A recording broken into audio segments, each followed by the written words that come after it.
কখনো কি একটা কথা ভেবে দেখেছ যে তুমি সবার জন্য নিজেকে পরিবর্তন করলে, তাদের পছন্দ অপছন্দকে নিজের করে দেখলে, কিন্তু তোমার বেলায় কেউই তোমাকে বোঝার চেষ্টাটুকু পর্যন্ত করলো না।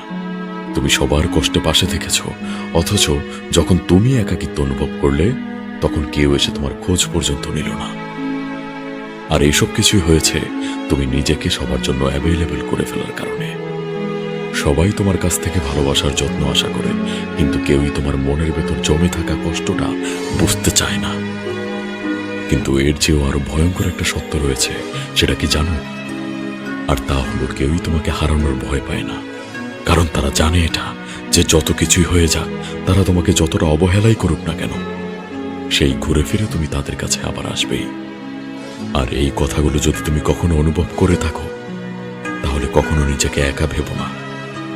আমরা প্রতিনিয়ত অনেকেই এই নির্মম বাস্তবতার সম্মুখীন হচ্ছি, আর তাই নিজের জন্য বাঁচো।